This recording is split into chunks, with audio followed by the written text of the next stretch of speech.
It's Shannon. Hello, and this is with Shannon Live. It's Shannon. Because you don't know how it's going to turn out. It's Shannon. It's Shannon. My kids empowered me to get out. What's going on with this remote learning and in the midst of COVID? Working for different elected officials, learning and understanding how to put the community first.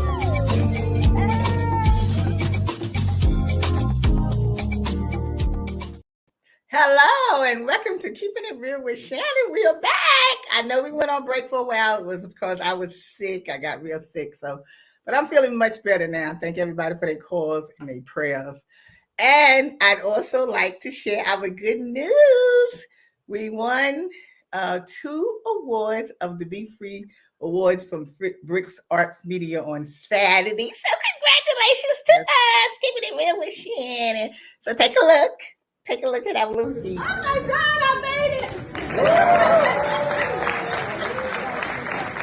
Oh my God, we only got a few minutes. I have to talk fast. I just want to say, Brick, I started out with BCAT, so I'll always know it's BCAT. My show kicked off in 1998. I come with a lot of drama. So my first show was King Tone, who was the head of the Latin Key. And BCAT nearly had a fit because I brought a gangster into the studio. But we made history that night because the NBC was following him that day. They came and take me, show an interviewing him, so we was on NBC that night. But it was okay with BCAT after that. So, but I want to thank all the staff at BCAT for all your help. All the staff, Kareem, Tyrone, Jay, and Leslie, all of them for supporting us. Also, I want to thank my director here, Tiffany, my co-host, Allison, my other co-host is traveling. And, we've come a long ways. We also won the National Festival Award when we had to go to Texas to get that award. So this is our 3rd award, so we've been doing pretty good. So I think I'm about the last producer that started out with me, so I'm the old one now. So I want to say to the young producers, keep doing what you are doing, but most of all, enjoy what you're doing with your show. So keep it going. Thank you so much. Thank you.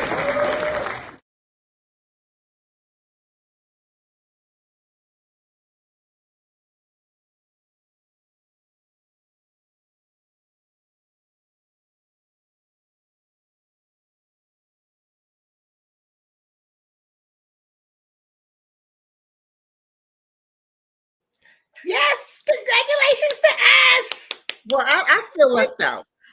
Well, nobody told you to go travel, so that's you. No, but you don't say the other co-host is traveling. You're supposed to mention my name. What do you mean co-host is traveling? Well, they know who you are, Dr. No, they Vanessa. don't. No, they don't. They know who you are, Dr. Vanessa. So next time, make sure your butt's here. That's all. You know I was on.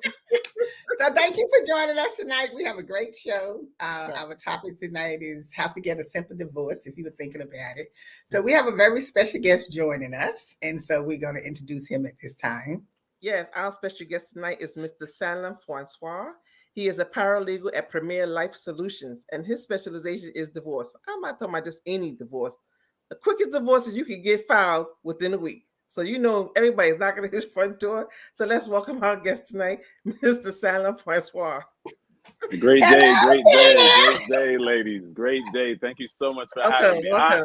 I'm on an award-winning show, and Lottie, you have not only an Oprah presence about you, but you have 2 Gails, and one of them is sitting right next to you. So shout out to the other one, Allison, that's missing. Shout out to Tiffany. This is fantastic. I'm so happy to be part of this. Thank you. Thank you so much.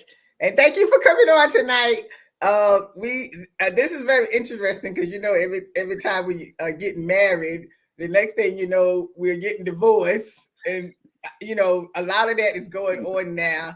And I guess, we need to really kind of think about it, but that's what we're saying. The first thing we need to think about is why people want to get married.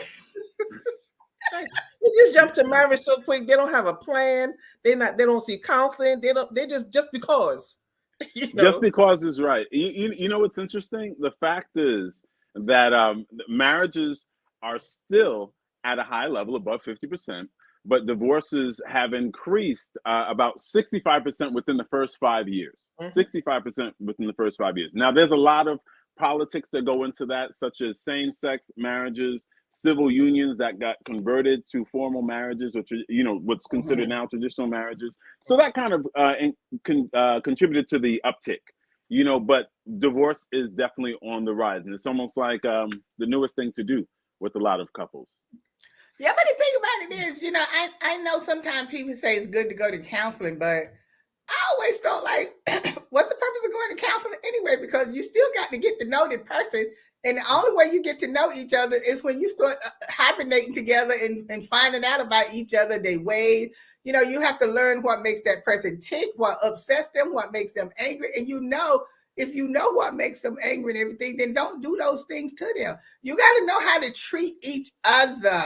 And it's all about learning each other and not be willing to snap and jump as soon as a big argument happens, talking about, I'm out of here. But right. I wonder how many, Sandra, I'd like for you to tell me, have the divorce rate increased since COVID? Because, during COVID, people had to meet their spouses, right? How many spouses wasn't home? They don't know who's who, what they look like. They're home now. They have no choice but to know each other. So did divorce rates go up after COVID? Well, you know what, Doc? I'm going to tell you something that happened when March 2020, what took place was I got calls from a lot of my friends. They said, man, you're about to make a lot of money, because everyone was home. But I got to tell you, when I speak to attorney colleagues and my non-attorney colleagues that are in the business, we all say the same thing. The divorces didn't start to increase until the courts reopened. Because one thing people didn't factor in is, we're stuck at home. Yeah, we might get a little conflict or discover we had conflict all along, but there was nowhere to go because you had to stay home. So that means the people in the court were home too. So the divorces did not start to increase until the courts opened up over a year later.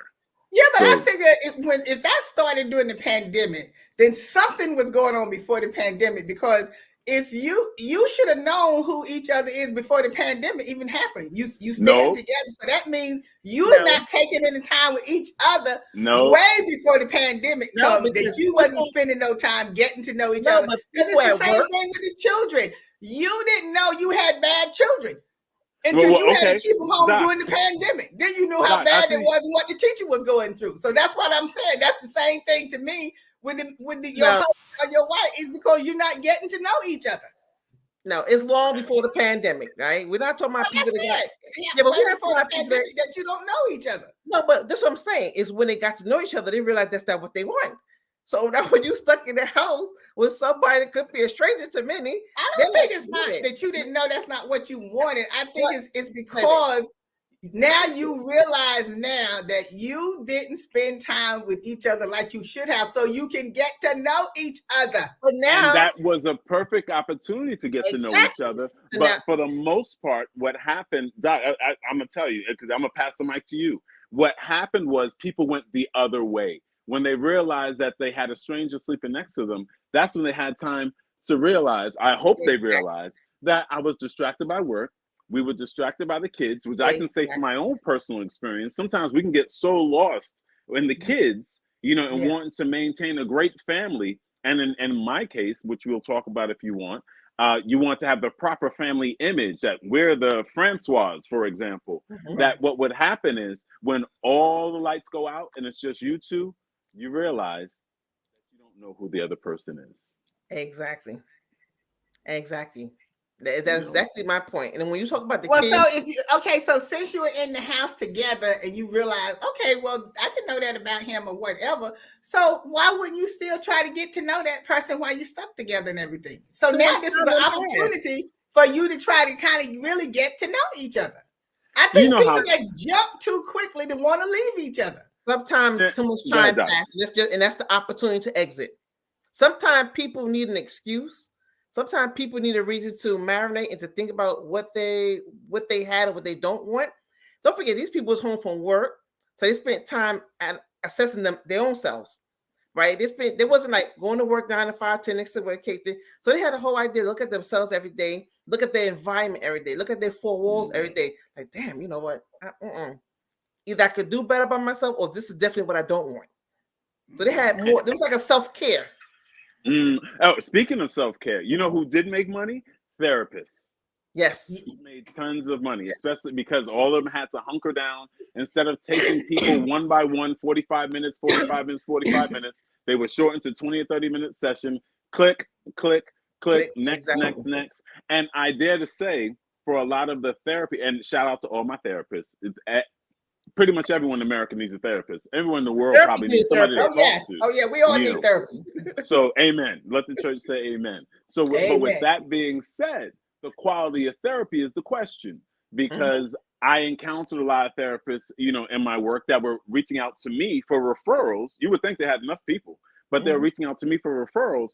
And I started to screen them, talk to them. And I would see, just like any other field, you have low end, middle, which is the majority, and then you have the high end. The high end you can never gain access to. The middle is hit or miss in terms of how good they are. And low, they're just ready for you, but they're not going to give you the treatment you need. So when people were at home, they either got bad therapy, they refused it, or they just got therapy for themselves and all of a sudden had a reawakening that perhaps I can do this by myself. Now, whether that was good or bad, that's a personal choice. But it did contribute to what I'm receiving now, which is a huge increase in divorces, people not giving each other a chance, not wanting to do the work, not wanting to woosah and have grace, and to just look at each other and say, you're just as messed up as I am, and I'm just as messed up as you are. Let's figure this out. But you know, we're quick to say that people is quick to get a divorce, but we fail to realize too, we don't know how much they have been through to get to that point.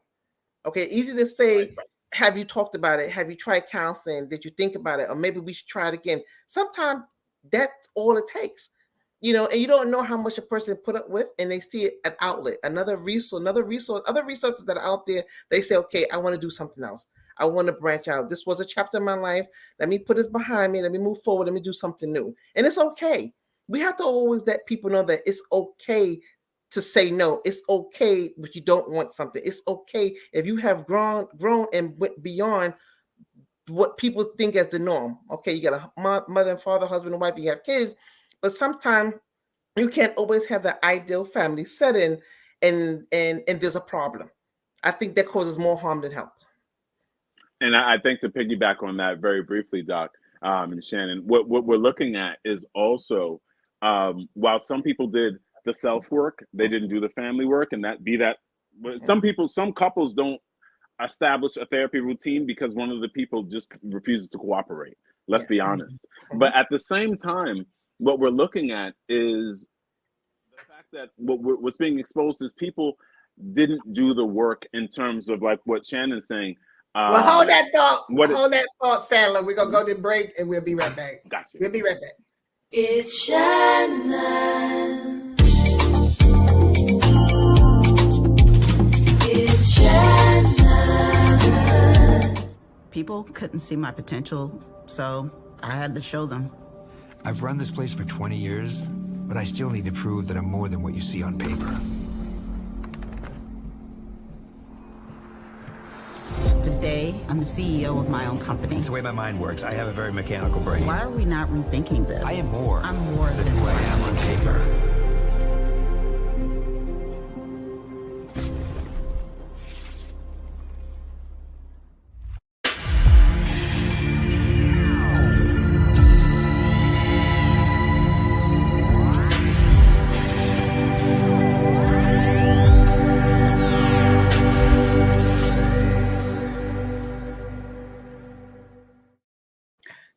Welcome back. Our guest tonight is Mr. Sandler Francois. You got it. It's smooth. Come on now. We're talking about the simple paperwork for divorce and trying to stay together before we get to the divorce that we was talking about before we went to the break. But if you decide that you just can't stay with each other and you feel that you just can't work it out, then okay, go on and get your paperwork and get your divorce. And Mr. Sandler is going to show you how to get some simple paperwork done to get a simple, quick divorce that you think is simple, but it's not. No, it's not very simple. One thing I like to tell people, there is a word that I like to emphasize tonight, and it's the word pro se, P-R-O -S-E, pro se. Do it yourself, DIY, do it yourself. And I have some people that come to me. You can go to the court to get forms. They'll give you a big stack of forms that you'll probably never get through unless you have a whole lot of time in your hands and a ton of patience. But long story short, I get a ton of people that come to me with these forms, and they say, I need help just going through this. And they think after 30 minutes, they'll get everything done. And I tell them that's a lie. And I ask them, what do you do? And they say, well, I'm a chef. I say, okay, so suppose I come to your job and I say, move aside, I'm going to cook tonight. You would probably look at me like I'm crazy. Not because I can't cook, but because I don't do what you do on a daily basis, the way you do it. So I try to explain to someone, while you can get the job done, and I encourage the small percentage, notice I said small percentage of people that can utilize the court's forms to get a simple divorce done, the majority of people should receive some sort of assistance. And it starts with this. First, speak to your spouse. Before you call a lawyer, before you call a paralegal, before you call a paralegal or a divorce professional like myself, or the few that are out there that are high quality, I would say speak to your spouse. Get the business parts out of the way first before you start filling out paperwork. Because what I tend to see, ladies and gentlemen out there, a lot of times you'll come out to me and I'll see you're doing it backwards. The same thing that contributed to the conflict in the marriage is going to contribute to a very turbulent divorce, because you're doing things backwards. You're putting your heart in front of the business. And if you put the business in front, then your heart will have time to heal. So the thing about it is now, the paper, if they don't use the paperwork, the papers from the courts, do you have a simplified paperwork for them to use to expedite the divorce, or you still use the court paperwork? Absolutely not. Well, When they first, come the to court, you. they come to us. We don't use the court's paperwork for a few reasons. One, the court's paperwork, while it's written up by court officers, the left hand, the court officers that draw up the paperwork, do not work with the judges who sign off. So many times people will come with that stack of paperwork and say, I got this back from the court and they said it's no good and I have to fix it. And they wouldn't even tell me what the problem is. And it's their stuff. And I would say, well, guess what? The people that drafted it and the clerks that reviewed it have no power like the judge that signs it off. And by the time the judge looks at it, he or she kicks it back. And they just give you a few explanations that are hard to understand. So then you come to me. What I do for people in that situation is I look at it, I keep the parts that are working, that didn't have an issue, and I work on the trouble parts and I draft it fresh. But if you're coming to our office in general, we start you with a simple interview. It's a 4-step process, and I like to call it how to get divorced fast. And when it comes to how to get divorced fast, it's only 4 steps. And any divorce process, once you make the important decision, the hardest part is making the decision. Everything else should be easy as far as the paperwork's concerned, because you have a whole life over here that you have to reconstruct. You know, personally, myself, Lonnie, Dr. V, we can't help you with that. You know, you have to reconstruct your life. So leave the burden with us. And it starts with an interview, gathering of names, addresses, dates of birth for you, your spouse, the children, if there are any. So that's number one, a simple interview. A lot of the information you tend to know off the top of your head without a problem. Most people know where their marriage dates are. Ha ha ha. Most men don't remember when they were married. But guess what? They can get their hands on the marriage certificate. So it starts with step 1. Step 2 would be some paperwork that has to be drafted, which you'll then sign, and it gets taken to the court. Step 3 is then time for your spouse to sign. And the number one question I get asked is, can either of you ladies, Shannon or Dr. V, when I say, okay, it's time for your spouse to sign, can you guess the number one question? The number one question I get when I say it's time for your spouse to sign. I don't know where he is. No, wait a minute. You mean tell me he have to sign it? I can't just divorce him on my own? Those are good. Those are good. That's number 2. That's number 2. The number one question that people ask me is, what if they don't sign? What if they don't sign? Yeah. The person's present. They have access to the person. The person's coming to pick up the kids this afternoon. But what if he or she doesn't sign? And I say, right, well, not necessarily. We're not at the contesting point yet. But if someone doesn't sign, here's a simple answer. They have to get served. And fortunately, unfortunately, a lot of us know what that means. But I'll explain to the small percentage of people who have never been served or never had to serve anybody, or you didn't see Ice Cube in Friday or whatever movie that was, when they said you got served. You know, what happens is this. Any adult over the age of 18, if they do not have a license, they can only do it 5 times in the calendar year. Any adult over the age of 18 can go to your soon-to-be ex-spouse, deliver a copy of the filed paperwork to him or her, and then they would sign something called an affidavit of service, declaring that the person was made aware. Why is this a big deal? Because the courts say both of you knew when you were getting married, and I have proof of that because it's a marriage certificate that both of you signed the license for. That I need to see proof that your spouse knows that the divorce is happening, because many people think, like the answer that you both shared, many people think they can do the divorce with no signature. There's no such thing as a divorce with no signature for $199. That means that you're easily going to get divorced and walk off into the sunset, kick up your heels. You don't have to do anything. And for $1.99, your whole life is transformed again. That's a lie. That's a lie. And we're here to dispel that. Okay, but you mentioned something very important, and you say pro se. I do a lot of my court engagements, I should say, as pro se. But I would say to people out there that's looking, don't look for a quick pick me, look for anything free. If you don't already know what you're doing, really go to a professional. I do a lot of things pro se, because I know what I'm doing. But when I'm running and my time is a little congested, I do reach out and pay somebody for that service, because you're spending time, you're wasting time. When you go to the judge, they sign things, not sign off, and then now you got to go back and start all over again. And the thing is, there's certain forms, particularly like the Bloomberg forms the courts use, and certain documentation, people just think they can go online and just print out documents and things and get it made, and you're paying for stuff that the courts are not even recognizing the forms. Oh, I hope everybody heard that. I hope everybody heard that. You told some truth just now. You know, but what happens then?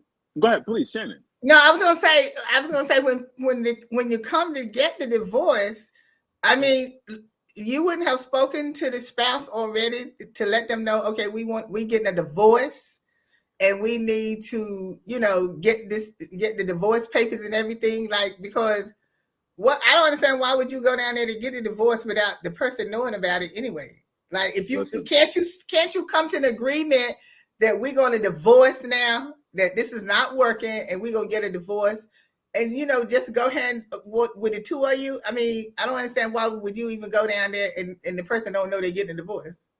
Well, there's maturity. Well, maturity is it needs to be emphasized here. And a lot of people, and I'm not saying they're immature overall, but they're in a vulnerable point. And I have to have grace in this answer, because I can be funny and say a lot of stuff, but I want to come with grace, because a lot of times it's such a life-changing decision. And you should obviously include the other person, because you're changing their life also. But I'll tell you, what you tend to see is most people think they're starting the divorce, but what I try to do is I try to set them back a step. I tell them two things. I say no to the majority of people that call my office, because they don't sound like they're ready. And I can tell you another day, I can tell you stories about people cursing me out, hanging up the phone, telling me that I'm crazy, and how do I know them? Or I must know their wife, or I must know their husband. I've had people accuse me of sleeping with their wife because I would do their divorce. It's like, I know your wife. I don't know who you are. So with that said, a lot of people they're so afraid of what it may feel like. They fear the unknown. So they just jump right ahead and say, I need to hire somebody. And that's one of the catchiest things that bothers me. Shout out to all my lawyer friends, but a lot of lawyers that I know, they know that they make a lot of money off of fear. And I don't believe in that. I totally refuse that. I like for people to know I'm a tool. My office is a tool in your life. We're a very small part of the big picture of your life. We're an important part of your life right now. But at the end of the day, when it's all said and done, you go off into the sunset on your own, and you better hope you pick the right person to help you, to guide you, counsel you, and to do all the technical things that you probably should never, ever have to do again. In other words, don't get divorced again. Maybe get married again, but don't get divorced again. Yeah, but then again, I echo the sentiment of what you're saying, because a lot of people really don't know what's in the lion's den once they get out there. But a lot of people, I think, are just not really ready. And a lot of people say, oh, don't get married, don't get divorced before 10 years, because Social Security sets it, you can set. So there's a lot of things that come. with that. And they're like, wait a minute, the streets be talking. Exactly. Like, but the thing about that is, you say that and everything, you never know if you are completely ready. Nobody knows what's going to happen when you get married, you going down that aisle thinking you're gonna be together for the rest of your life. And a lot of people stay together until they die behind each other, die together, or whatever. So you really never know what's gonna happen. You don't know what's gonna happen. You want to get married to stay together. So when you get married, and then you just have to try to make sure that you work it out. If it comes to the point, say if that person is beating you up, you know what I'm saying? It's a domestic violence. Okay, this is serious like now. Then it's time to go. So either it's gonna be going because either I'm gonna kill you or you're gonna kill me. Because we're not gonna have that. I'm just saying if it's not one of those situations and stuff like that, before you start jumping to wanting to get a divorce and all like that, at least try to see if you can work it out. You know what I'm saying? And then if you just see the love is gone. Now, see, once the love is gone, then it's time to go. If the love is still there, then why is it that you can't work it out? I don't get it. I'm going to jump on over that one. Go ahead, Dr. B. I'm going to jump on that. Was love there from the beginning? I find too many people getting married too young, too soon, and for the wrong reasons. And to me, marriage is overrated. I'm sorry. Marriage is overrated. It's not for everyone. Sometimes people don't understand what's the purpose is serving. So I'm going to leave that thought. I'm going to put that pen right there. But the thing about it is, you say it's overrated, but see, I think marriage is a good thing. I mean, I didn't have no problem being married because I like to take care of somebody. I like to take care of my man. I don't have no problem cooking. Well, you know what I'm going to say? I just said, like you said, it's not for everybody, but marriage is for a lot of people. And they do work it out and they stay together. Yes. Okay. All right. So we're gonna have to finish this part in the after show because our time have run out for this part of the show. So we want to thank you for joining us tonight, Mr. Sandler, and we want to thank you all for watching. If you want to continue with us, you can stay for the after show, and we're gonna continue the show there. So make sure you like us on Facebook, go to our YouTube and subscribe. And as always, thank you for watching. And we'll see you next time. Today's show is sponsored by Abu's Bakery. If you have a sweet tooth, stop by Abu's Bakery for some delicious cakes and pies. Do you like beautiful pictures for your home or your office? Then stop by Space Art Gallery. They have a large selection of pictures from around the world. It's Shannon. It's Shannon. It's Shannon. It's Shannon. It's Shannon. Keeping it real.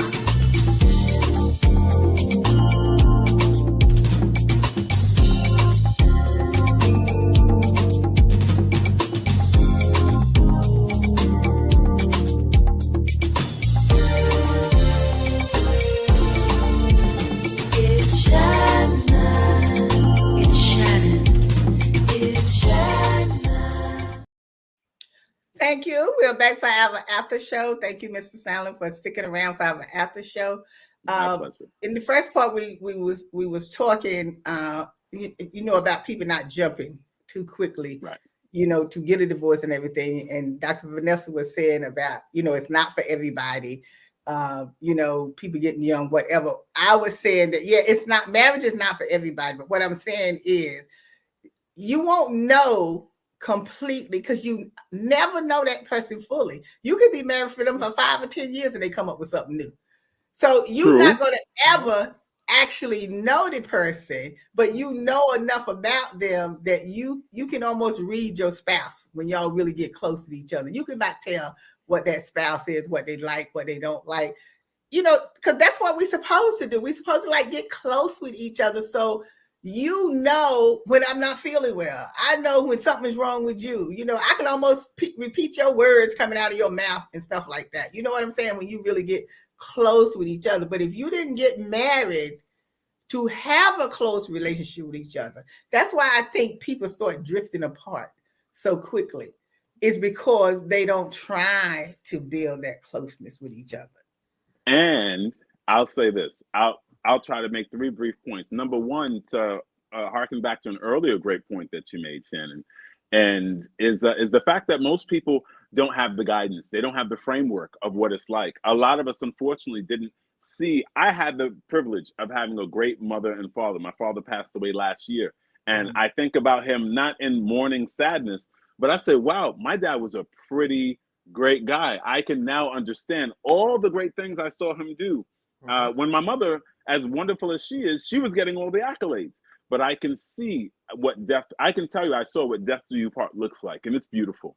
It's beautiful. So the guidance and the framework. But second to that is someone actually teaching you. There are exercises, routines, and understandings about what it is when you're going to invest in a relationship. You don't invest money into the stock market and not do your research. Right. How are you going to invest your life into someone and not go ahead and do the research into two things? One, who you are, your strengths, but especially your weaknesses, your darkness, your the way you spend money, the way you like to eat in bed at 2 o'clock in the morning. You know, the fact that you just nasty overall, your feet stink. Right. You know, Right. or the fact that maybe you're obsessive compulsive. You like to keep the house clean. You know, you're an introvert, you're an extrovert. You know, learn yourself. But at the same time, marriage, on to your point, Shannon, marriage really does the best thing of teaching you patience while you learn the other person. For the rest of your life, you're a student of the person. Yeah, that's what I'm That's saying. it. But that's because true. things are going to happen. You're going to have arguments with each other. Because let me tell you, my mother and father, right? You know, my father was a working man. He worked 2 jobs. You know, he was an excellent cook. You know, he did all the cooking, you know, for the house. My mother really never cooked too much. You know, sometime on the weekend and stuff she'd be cooking. Because when we got older, they made us cook when we come home from school. But I would watch them. You know what I'm saying? And I never forget one night they was arguing with each other, right? And my mother took a frying pan and hit him in the head, right? And so I said to her, "Now, why would you do something like that?" "Oh, well, he just made me so angry." I said, "But you don't do stuff like that." I said, because you should appreciate he the type of man, because another man, he would have knocked you out for hitting him in the head like that. I said, right so or wrong, we're not advocating exactly. violence. I Right said, or now wrong. I knew this at 16, and I'm telling her, you should be thankful you got a man that cooks for you. All you have to do is go a little shopping to the grocery store and all that kind of stuff and clean up the house. He does all the cooking and everything, and you got a nerve to be hitting him in the head with a frying pan. You know what, Lottie? Granted, I see and I know that years ago, marriage is a little bit more stabilized, right? Nowadays, you have kids having kids, you have unstable households, you have single parent household. You don't have that guidance, and you don't have what marriage looks like to replicate that, to mirror what that should look like, what it should feel like. So you jump out the frying pan to the fire, and you don't know what you're getting into. How many people, particularly Black and brown people, go to counseling, identify their strengths and weaknesses, like Sandler said, right? How many people even know that that's even an option, that they would make a difference of how they feel, and it makes a difference in the decisions that they make? People are not aware of these things, right? So then these are you talking about going to counseling? Yeah, I'm saying a lot of people. Well, the reason they don't go to counseling because we always have had that stigma that if we go to counseling, then we must be crazy or something. And we got. No, but I'm saying, but there's different counselors for different things. So what I'm saying is that people are not looking at self-care as a prerequisite for marriage. Okay, so they're not looking at that. It doesn't say, even with the stigma anyway, even Black and brown people not going to counseling for anything, whether it's marriage and divorce or psychological. No, that's what I'm saying. They need to get away from that stigma and go to counseling. These are some of the things that people need to know, need to be out there. And I'm glad that your service, your organization is putting this out there and not so quick to just take money. It's not about the monetary return that you get on providing this service. It's the quality of the service that you get, because you're just not providing a service of a divorce. You also giving the individuals a piece of a framework. Their mindset is a big difference after all. Like, what do you do? What is the trajectory after the divorce for them to understand the process? Well, no, I agree with you on not getting married too young. I don't think you should get married until after 30 anyway. Well, I agree. And that's what I tell my children. I got my first marriage, which lasted over 20 years. My first marriage, I met my ex-wife when I was 14, and we got married at 20. You know, so you can imagine how many girlfriends I had. I ain't have no background girlfriends, no secret woman, you know, hiding, you know, in the corner, you know, just really one person committed. And a lot of that blueprint came from my parents, you know. But one thing I've learned, because now I'm divorced, and I do, and I'll say I do when I get married again, because I do expect to get married again. And the most important thing I've learned with the new love of my life is the fact that the only competition you should ever be in marriage is out serving each other. To your point earlier, Dr. V, service. You're always in service to your spouse. That's the only, I don't care who, I make more money, you got a job, you got a promotion, you travel, or I got a ton of clients, or I'm on an award-winning show tonight. Let's outserve each other. When you get off of work, what does she need? When I get off of work, you know what I mean. When she gets off work, what does he need? When I get off of work, what does she need? I'm going to see her today. And if she has kids, what do the kids need? What's going on with the kids? And to add to that, leave work at work. Too many people bring work home. Yes. That becomes the center of that few hours that you have with each other. Yes. Leave work home. And so you got, and then you have to do little extra stuff. You have to do a little extra stuff. It's like sometimes you have to tell the person what you want. Like sometimes I have, before I had got married, I dated guys, and I'm like, okay, when you come to see me on a Friday, you need to have some flowers in your hand, okay? Because I like flowers. Right. So sometimes you have to tell them what you like and what you want them to do. Because sometimes they just don't know. It doesn't mean they're not a nice person, they're not romantic, but sometimes they really just don't know. So you have to tell them some of the stuff that they're supposed to be doing to be romantic and and be lovable, and you because a woman wants a man to show that type of affection to them, and the men want the same thing. That's right. Lay out your expectations. At each stage. This is first date, first year, first 6 months. Your expectations should be one thing. And then if we make it past the year mark, let's talk about the expectations at that point. And then as you go further, the expectations should get deeper, expand, or they should reduce and say, you know what, I was fine back where we were in the first 6 months. Let's kind of go back there, if that's the case. But be honest. And I think that's what contributes, like what we were saying in the great part of the show earlier, what contributes to the destruction is the fact people are not honest with themselves. And if they're honest with themselves, they're not honest with the other person because they think they're going to ruin something out of fear. Exactly. Right. But then sometimes they should also go under the cusp that we can agree to disagree. Yeah. People can't sometimes always want to be right all the time. And sometimes people don't identify with themselves to say, okay, I'm wrong. Let me step back. Let me regroup. Let me just sit back and listen. Because when I say we can agree to disagree, that it depends on what perspective lens that you're looking at a situation. Okay. And then if you're looking at it, not that you're wrong, I can respect what you say, but I don't have to accept what you say. Right. And that's communication. A lot of people don't have communication. Yeah. That's true. Because you know what? Those little things is more important than big things. In marriage. Just that little simple. I know when I was married, my husband was a good person, but he wasn't that romantic because he would never talk to be romantic. You know what I'm saying? So I got to teach him that. When he come home from work, I'd have the food ready. I'm hugging his neck and everything. But what you hugging me for? I'm hugging you because I'm glad to see you coming in for work. So that's what I'm saying. It's just like little simple stuff like that, right? So then if I wanted to do something special, I knew he loved my banana pudding, right? So sometimes even during the week, I cook a banana pudding for dinner. Like, what we got banana pudding for? Or whatever. I thought I'd give you a treat today. You know what I'm saying? Sometimes you just have to Lottie. You wanted something, Lottie. There you go, Doc. You wanted something, Lottie. I'm being a gentleman tonight. What's going on? He coming home. You I'm just saying, it's those little things that you learn about your partner that they like and you do for them. And it'll start changing their behavior and how they act. Sometimes they want to try to act all rough and bad, but they ain't rough and bad. They just as mellow. But that's how you get them to start changing. And then that way they start treating you about what they know you like and stuff like that. But you know what, Lottie? I heard somebody say one day, you got to make sure things are being reciprocated. Okay, because you can do. And people will be so complacent in their norm that they don't feel they have to reciprocate that.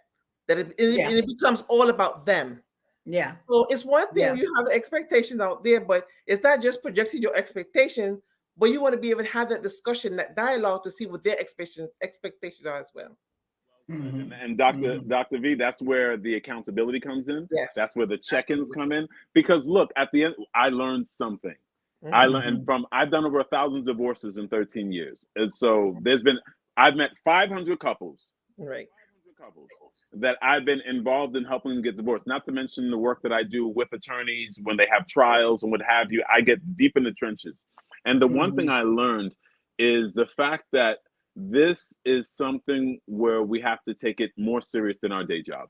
Yeah. Because we, you know what? Because one time I heard someone say, you go ahead and listen to everything your boss say and do everything your boss say without questioning. But when you come home, I'm not even telling you what to do. I'm just asking you, and you fighting me. You know, and that needs to be addressed. Absolutely, to be addressed. You know, because we've heard men receive love in the form of respect, and women receive love in the form of affection and other things that are identifiable to that specific woman. And I think a lot of us just refuse to learn those lessons. And I'll say one more thing: marriages these days, because there was a time where we did it for survival. There was a time we did it to build community, and I think that's still important because what's happening to the community, especially the communities that look like us, you know. But at the same time, I will put this out there: marriage is something that needs to be customized, and that's something where you two need to sit down and say, what does our marriage look like? Not what our parents' marriage, not the people in church, not what the pastor say. We love the pastor, but not what the pastor say. How do we interpret what our marriage is going to look like? Because this is something that we're going to take seriously the way we decide to take it. Because it'll fall apart if we're following someone else's blueprint that we don't really believe in. Yeah. That's why I say you got to do your own thing. You know, like I say, I don't have no problem with therapy because I need to go to therapy myself. You know what I'm saying? Because, you know, after talking to so many therapists coming on the show and I got free therapy, I realized that I really needed this therapy, you know. And that's why I say we all need therapy, whether we think we believe it, need it or not. We need therapy. And I want us to stop being afraid to go get therapy because it does help you in your life. And then it makes you come to, you know, fruition of some of the things that you want to do and you think you couldn't do it. Because I always remember President Obama saying, take that word chain out of your mouth because you can do what you need to do and everything, you know. But hey, our time is up again. And oh my God, this has been so good. I thank you so much, you know, for coming on and sharing your thoughts and telling us how to get quickie divorces. But we don't want them to get divorces, truthfully. We don't want them really to get divorced. So we don't want them coming to really to see you. We want them to try to work it out. But if they have to come see you, then they'll see when we'll put up the information and they can contact you, you know, and get in touch with you and everything. So thank you again, and come back again so we can go in part 2. I would love it. I got more to say. Love and marriage. Yeah, me too. We ain't done yet. We just touched the surface on it. Yeah. This ain't a goodbye. This is to be continued. So thank you again. Thank you for watching tonight. Remember, like us on Facebook and subscribe to us on YouTube. And if you want to be a guest on the show, call me, email, and contact me, and we'll set it up for you to come on if you got a story to tell. So as always, thank you, and we'll see you next time.